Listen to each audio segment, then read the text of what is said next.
Hola a todos, mi nombre es Omar Moreno, bienvenidos a Conservamos en Español. El día de hoy vamos a resumir el sexto capítulo o la sexta lectura dentro del volumen titulado Marxismo desenmascarado. El ensayo se titula el surgimiento de la civilización moderna, el ahorro, la inversión y el cálculo económico. Este es uno de los capítulos un poco más técnicos hasta hoy. Si eres nuevo aquí o si eres nuevo a la serie, te doy gracias por unirte y te doy la bienvenida. Quiero explicarte que aquí estamos dando resumen a las lecturas que se han publicado precisamente como Marxismo desenmascarado, donde Mises intentó desmascarar, más bien descubrir o traer a la luz la forma en que el marxismo o las ideologías marxistas existen y influyen el funcionamiento político y económico de nuestras sociedades. Bueno, el capítulo de hoy es algo más técnico, pero yo creo que los puntos se pueden reducir a estos que vienen aquí en el título, ¿verdad? El cálculo económico, los ahorros y la inversión. Yo creo que si podemos dar un resumen de estos tres conceptos dentro de este capítulo, estaríamos de muy buena forma informados de los errores que se cometen hoy en día por la mayoría de los economistas que se supone tratan de crear una mejor economía para todos.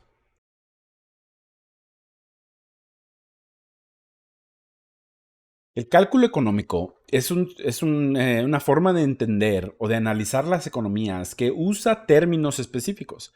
Y en este ensayo, al comienzo, Mises nos explica dos términos que se deben de entender y se deben de diferenciar si vamos a tener un comprendimiento completo y correcto sobre la economía. El primero viene siendo los bienes de capital y este se debe distinguir de el capital mismo.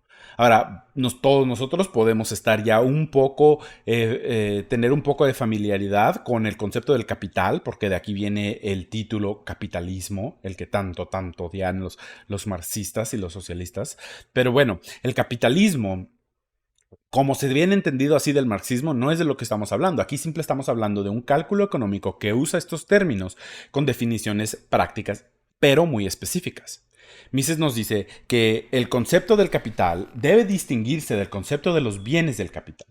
Los bienes de capital son algo material, algo que podría ser descrito en términos de física y de química, ¿verdad? Lo material, la herramienta, los productos, el inventario, claro, eso viene a mente. Pero nos dice, en distinción, el concepto de la capital se refiere a la valoración de una oferta de estos bienes de capital en términos de dinero. En términos de dinero. Ahí, cuando hablamos de en términos de dinero y una valuación, damos a entender que ya no estamos hablando de lo físico y químico que se puede tocar en el mundo, sino de una evaluación subjetiva que se determina por medio de los precios que se ven en los mercados. Hemos hablado de esto en capítulos previos cuando explicamos exactamente de qué manera Mises cree que el valor entra al cálculo económico. Los invito aquí en el playlist a buscar entre los otros capítulos para que lleguen a entender un poquito mejor esa idea de que el valor del capital es subjetivo. Bueno, Mises continúa. La cuestión es cómo mantener o preservar la cantidad de capital disponible y cómo evitar consumir los bienes de capital disponibles sin sustituirlos. Y aquí Mises nos dice, el punto de un empresario, de un capitalista, como le podríamos decir, es cómo crear o cómo reemplazar los bienes de capital sin reducir el monto total de capital que le pertenece ya sea a la empresa o a sí mismo, ¿verdad? Bajo ciertas circunstancias es posible resolver este problema sin ninguna forma de cálculo. Y aquí nos dice Mises que, pues claro, los agricultores de los viejos tiempos usaban un sistema muy similar, pero menos sofisticado. Pero ahora tenemos la dicha de la contabilidad, ¿verdad? Que nos permite hacer esto de una manera muy precisa. Dada esta distinción, Mises nos dice que el cálculo económico nos ayuda a entender el concepto de la capital, los bienes de capital, y el provecho o las ganancias que un negocio puede tener y de misma manera las pérdidas. Pero antes de eso, Mises nos habla un poco sobre la historia de la economía. Nos hace referencia a Aristóteles, de quien dice, Aristóteles fue el que creía que el intercambio de las cosas, o sea, las cosas intercambiadas, tenían que tener el mismo valor.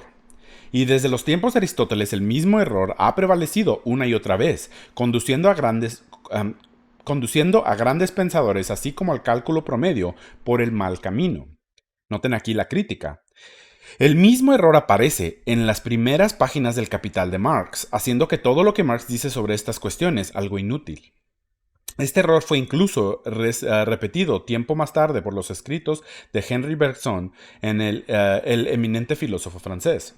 Esto es algo importante que notar aquí porque el error que Mises nos está trayendo aquí al frente es el error de pensar que el intercambio en un mercado sucede entre cosas de mismo valor. Y esto es algo que quizá no es tan obvio, pensándolos que si yo te cambio mi tasa por tu tasa, aquí estamos diciendo, bueno, eso obviamente nomás es posible porque tienen el mismo valor. Pero Mises nos va a dejar en claro que es precisamente lo contrario de este que es el caso económicamente. Mises nos dice, no existe tal concepto de la equivalencia en los intercambios. Por el contrario, son sus diferencias lo que crean el intercambio. El comprador valora lo que recibe más de lo que da. Por lo tanto, la equivalencia que usamos para determinar la importancia que los varios bienes de capital tienen en nuestras vidas solo puede expresarse en términos de precio. Entonces aquí es muy importante, dada que las cosas en un mercado solamente se intercambian porque, y precisamente porque, se tienen diferentes valores. Tú valoras menos lo que me vas a dar a cambio de lo que yo te voy a dar. Y yo valoro más lo que tú me darás que lo que yo te daré. Sin esas diferencias, la motivación para intercambiar no existiría, ¿verdad? Y Mises nos explica que la subjetividad que está sucediendo aquí solo se puede entender por medio de números cuando se ponen o cuando se expresan precios de dinero. Siguiendo, Mises nos explica algunas tendencias del cálculo económico, siendo cómo entender la diferencia entre el ingreso y el capital. Bueno, Mises nos explica que al principio de cualquier negocio, el empresario, el negociante, tiene que tomar cuenta de todos los bienes de capital que tiene. Y todos estos bienes simplemente se van a expresar en un precio de mercado, a cual él nota como su capital. Después de cierto tiempo de operar su negocio, claro, vuelve a hacer este cálculo y la diferencia entre el capital, el precio de todos los bienes de capital en el negocio y el capital que se marcó luego, eso da a uno a entender si hubo una ganancia o una pérdida en el negocio, ¿verdad? Y aquí es la diferencia entre la capital y el ingreso. No todo lo capital es ingreso, porque si después de, es decir, de una quincena, el negociante resulta que tiene el mismo nivel de capital, aquí él no puede hacer uso de ese capital como ingreso sin dañar la valoración o el valor del dinero de ese capital de su negocio. Pero si resulta que al momento de volver a recalcular el valor económico de todos los bienes de capital, es más, entonces ahí puedes decir hay un ingreso. Es ese ingreso que es sumamente importante para el sistema de mercado, porque ese ingreso que uno considera ganancia, ¿verdad? Se puede o reinvertir o ahorrar. Y esta es la parte fundamentalmente importante que ha creado, según Mises, el surgimiento, del sistema moderno, de la civilización moderna. Aunque se puede atribuir a las diferencias en la revolución industrial, como lo hemos hecho anteriormente, claro, la revolución industrial trajo al hombre, por medio de sus esfuerzos, la creación de las herramientas que lo que permiten es que la gente pueda hacer el mismo o crear la misma producción con menos esfuerzo o con menos tiempo, de una manera más eficaz. Y eso lo que ayuda a producir es el mismo monto de capital o por menos esfuerzo, por menos volumen de bienes, ¿verdad? Incluyendo el labor. Esto produce un ingreso o una suma al capital después de que se hace el cálculo. Y aquí es algo muy importante que notar. Si este no fuera el caso, no existiera el ahorro o el ingreso para reinvertir y mejorar las cosas en el futuro, ¿verdad? Esto es algo que el marxismo no comprende, porque el marxismo va a comprender cualquier resta o cualquier ganancia de la producción de un empresario como algo que le ha robado a la producción, al trabajador, es decir. Pero aquí Mises nos dice que sin esa extra capital, sin esa capital que resta como ganancia, es imposible reinvertir, recomprar todos los bienes de capital que se consumieron.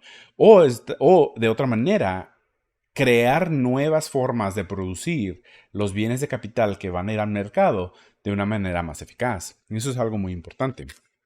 Bueno, el concepto de la ganancia nos permite pensar en términos como el ahorro. Este ahorro es de suma importancia. Mises nos dice, el factor institucional más importante en el desarrollo de las naciones fue el establecimiento de un sistema de gobierno y de legislación que hizo posible el ahorro en gran escala. El ahorro a gran escala era posible y todavía aún es posible hoy en todos esos países en donde los gobiernos creen que el enriquecimiento de unos es el empobrecimiento de otro. Okay. Aquí Mises nos va a dar un error en pensamiento donde la gente ha sido inculcada a pensar que la economía es un sistema cerrado y que la gente que acumula valor y que tiene ahorros más allá de lo que consumen o más allá de lo que pudieran consumir, esos ahorros lo ven como algo negativo que le roba a la gente pobre que tiene escasez de cualquier cosa, cualquier necesidad. Y esto es un error, Mises nos dice. Esta fue una vez una idea que todo el mundo compartió y sigue siendo hoy una idea fuera de la civilización occidental en la que muchos países creen. En la misma idea que ahora está poniendo en peligro la civilización occidental, introduciendo distintas formas de intervención gubernamental en las constituciones, eliminando las características que hicieron posible el desarrollo de estas civilizaciones, nos dice Mises. También fue la idea que prevalencia en la mayoría de los países europeos hasta el surgimiento del capitalismo moderno, es decir, hasta la era muy inapropiadamente llamada la Revolución Industrial. Aquí lo que Mises nos está comunicando es simplemente la idea de que solamente los países que han aceptado que la acumulación del capital, es decir, los ahorros hechos posible por el sistema de método de cálculo económico que se usa, ese valor, ese capital, es ahorrada o reinvertida. Solo los que han aceptado eso son los países que han creado los avances que hemos visto no solamente en la industria, pero en la calidad de vida de todos los que participan en estos mercados. Y desafortunadamente son los países que creen en la antigua idea y en la idea equivocada de que, como yo decía, la economía es un sistema cerrado, son los países que, por esos ignorantes políticos y economistas, se mantienen en pobreza. Y Mises nos da aquí la advertencia, los países en el occidente que están regresando a esa idea de economía, están destruyendo precisamente lo que los permitió crear una economía tan poderosa desde el principio. Para mostrarnos qué fuerte fue esta idea, citó a Immanuel Kant. Immanuel Kant, claro, siendo uno de los más importantes filósofos de la historia de filosofía, ¿verdad? Él dice, si un hombre tiene más de lo necesario, otro hombre tiene menos. Yo cuando leí esto personalmente me sorprendí porque yo creo, wow, Immanuel Kant siendo la mente que fue y teniendo la influencia que tuvo en la historia de la filosofía. Wow, ¿verdad? Sí, sí es sorprendente sí, que este hombre haya pensado de esta manera. Esto es matemáticamente una perfecta verdad, pero por supuesto, las matemáticas y la economía son distintas cosas. Eso nos dice Mises. El hecho es que todos aquellos países en los que la gente creía en esa idea y en lo cual los gobiernos creían que la mejor manera de mejorar las condiciones era confiscar la riqueza de los exitosos hombres de negocios, no era necesario confiscar la riqueza de aquellos que no eran exitosos. En estos países no era posible ahorrar e invertir, ¿verdad? El mercado se beneficia de la gente que invierte y que ahorra, porque ese ahorro se puede implementar en muchas diferentes cosas que van a traer, como yo lo había dicho anteriormente, mejores o más eficaces formas de producción, precios más baratos, etcétera, etcétera. Pero cuando uno tiene la idea errónea de que los ricos hacen a los pobres más pobres, entonces el gobierno se mete, por decir así, entre este mercado para quitar o confiscar los bienes o el ahorro de estas personas quienes han tenido el talento y la motivación y la disciplina para crearlo y gastarlo de una forma que ellos consideran de mejor uso, ¿verdad? Pero claro, Mises nos dice aquí que esta es una idea muy equivocada. Si alguien me preguntaba por qué los antiguos griegos no tenían ferrocarriles, yo respondería, porque en esos días había una tendencia a confiscar la riqueza. ¿Por qué entonces debería la gente invertir? El filósofo griego Isócrates hizo algunos discursos que todavía están disponibles para nosotros. Él dijo, si un ciudadano rico fuera juzgado en Atenas, no tendrías posibilidades de ganar porque los jueces querrían confiscar sus riquezas, buscando con ello beneficiarse de la situación. Bajo estas condiciones, no cabe duda de la imposibilidad del ahorro a gran escala. Bueno, Mises continúa. Hace algunos años se desarrolló una actitud hostil contra el ahorro y la acumulación del capital. Esto ha sido algo que en Estados Unidos ha estado obteniendo tanto apoyo, esta idea de confiscar el ahorro de los capitalistas, como se les puede decir. Y, y Mises lo notaba ya en los 1950 cuando dio estos discursos. Mises dice, esta negativa actitud contra el ahorro no se puede atribuir a Marx porque Marx no entendía cómo se acumulaba el capital. Eso es gracioso. Si entiendes aquí lo que dice, no está diciendo Marx era una persona sensata y buena. O sea, no quería confiscar las cosas. Simplemente nos dice, Marx no quería confiscarlas porque era tan idiota que no comprendía ni siquiera cómo se acumulaba, ¿verdad? Y esto dado otra vez de que su sistema de cálculo económico era una completa tontería. Marx no fue capaz de ver el desarrollo de las grandes corporaciones y de la propiedad por parte de pequeños ahorradores. Un economista ruso que fue influenciado por Marx declaró hace años que todo el sistema económico del capitalismo era contradictorio.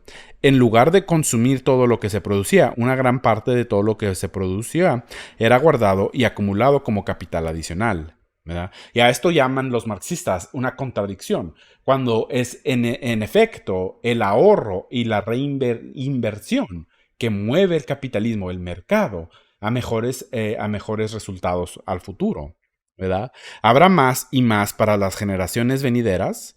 ¿Qué sentido tiene esto? ¿Para qué acumulan todo eso? Ellos acumulan como un avaro, pero ¿quién disfrutará lo que gana el ahorrador?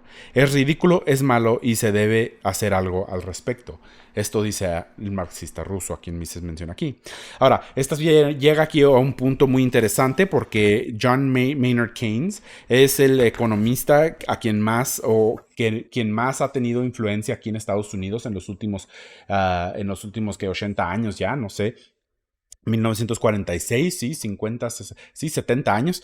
Y ha llevado a que Estados Unidos fuera la fuerza mayor económicamente del mundo, ahora ser una broma con un dólar que no vale ni la promesa que se supone que mantiene su valor, ¿verdad? Pero bueno, Mises nos explica aquí bastante sobre él y nos dice, Keynes tuvo éxito con su programa en contra del ahorro. Según él, es malo ahorrar mucho. Él creía, y muchas personas aceptaron la idea, que las oportunidades de inversión eran limitadas. Podría no haber las suficientes oportunidades de inversión para absorber todo el ingreso que se reserva como ahorro.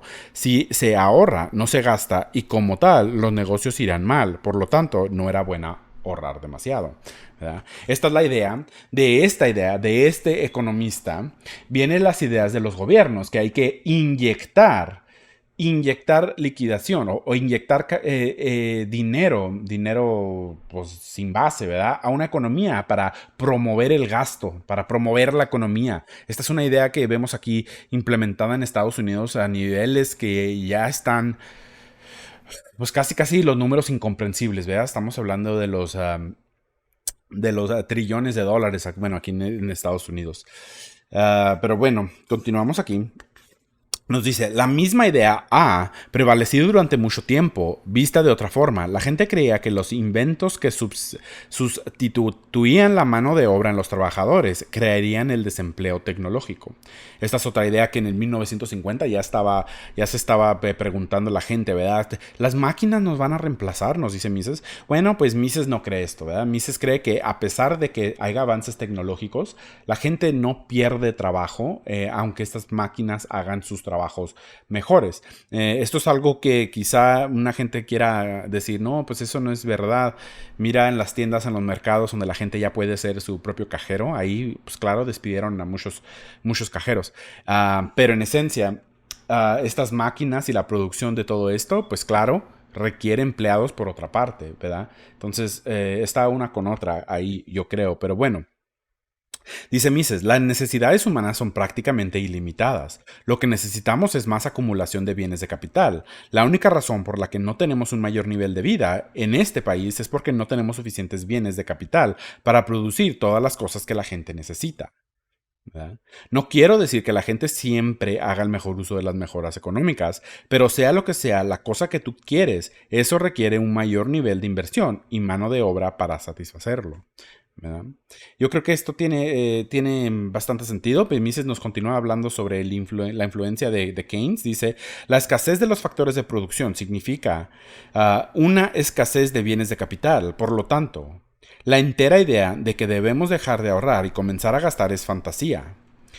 En 1931 o 32, Keynes y varios de sus amigos publicaron una declaración en la que afirmaban que había una sola forma para evitar el catástrofe y hacer la economía mejorarse de inmediato, y esto era gastar, gastar, gastar más y aún más. Otra vez, esto lo vemos implementado en los políticos y economistas que operan estos países como los Estados Unidos siguen pensando en estas ideas, que estas ideas tienen alguna base en la realidad. Económicamente debemos darnos cuenta que el gasto en ese sentido no se supone más puestos de trabajo de lo que habría hecho la inversión. No importa si usas tu dinero para la compra de una nueva máquina o te la gastas en la fiesta en una cubata. Según la teoría de Keynes, alguien que gasta su dinero para consumo y manutención de su vida contribuye a crear empleos, mientras que alguien que compra una máquina y mejora la producción de la nación está reteniendo algo del público. ¿Verdad? Miren aquí la distinción. Keynes creía y nos hizo creer a todos que si gastamos, ayudamos a la economía y creamos más trabajos, pero que el empresario que mejora sus máquinas, que mejora sus métodos de producción, que baja sus costos, no está ayudando a nadie.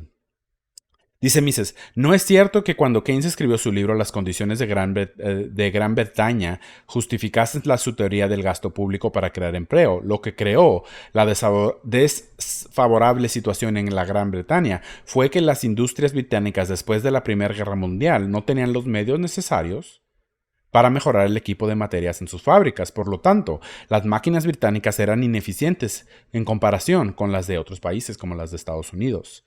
¿Verdad? Lord Keynes era muy curioso con esta idea. Un amigo estadounidense suyo publicó un artículo sobre su amistad con él, según Keynes, ¿verdad? Con el señor Keynes. En esta historia nos dice Mises, el hombre fue a la casa de Keynes y para no gastar usó solamente una toalla para secarse sus manos. A la cual Keynes, se supone en esta historia, tomó todo el rollo de toallas y lo destrozó y lo tiró a la basura, diciendo, entre más consumamos, más ayudamos al trabajador, ¿verdad? Más trabajo va a haber porque más demanda vamos a crear. Eso es lo que él decía. Al fin de la lección, Mises nos habla un poco sobre el sistema de seguro social en Estados Unidos, por qué es diferente aquí que los seguros, ¿verdad? Los seguros de médicos, los seguros de vida, etc.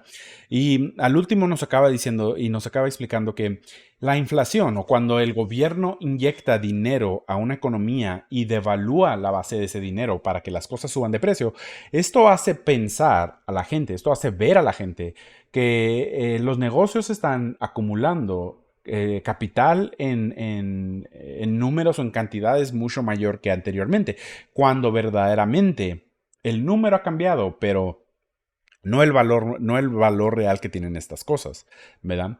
En otras palabras, esto podemos ver cuando nos dice aquí el presidente en Estados Unidos que en estos últimos años, desde COVID, las empresas se han vuelto más y más y más y más ricas, acumulando más y más y más dinero, y la gente se ha hecho más pobre a pesar de todo, según ellos, lo que ayudaron en sus propias ideas. Pero bueno, aquí la diferencia es que el dinero se devaluó al punto donde verdaderamente todo sube de precio, incluyendo las cosas que cuestan en producción, como que los bienes de capital, ¿verdad? Y en el cálculo económico que nos da Mises, nos dice aquí, tenemos que tomar en cuenta este cálculo y tomarlo en cuenta luego para ver esa diferencia en ganancia. Y Mises nos va a decir, no va a ser diferente, simplemente va a estar inflada por las intervenciones políticas. Pero bueno, el capítulo, como pueden darse cuenta, es algo técnico, es algo largo. Este capítulo quizás sea uno de los que menos se puede disfrutar por aquellos que pues no toman mucho interés en las cosas técnicas de la economía, pero yo creo que es importante para darse uno cuenta de cuántos errores hay en aquellas personas que dicen crear una economía mejor y más justa para todos nosotros, cuando en realidad sus ideas equivocadas se rinden igualmente inútiles para mejorar la vida de nadie, con la excepción quizás de los que estén políticamente conectados, ¿verdad? Pero bueno, hemos llegado al fin. Muchas gracias si llegaron hasta este punto en el video. No puedo agradecerles el éxito que he tenido con esta serie. Relativamente hablando, hemos tenido bastantes vistas en estos videos. Espero y de verdad los estén disfrutando. No olviden dejar su comentario, sus preguntas, sus objeciones a lo que estoy diciendo, o si igual manera creen que me equivoco o se equivoca Mises en alguno de esos conceptos, ustedes pueden dejar aquí su comentario. Lo tomaremos en cuenta, lo mencionaremos en el futuro. Quizá podamos crear material basado en estos comentarios para tener tiempo de hablar y tener diálogo con ustedes aquí, nuestros visitantes al canal. Si no hay otra cosa, nos vemos aquí para el próximo capítulo de Marxismo Desenmascarado. Hasta la próxima.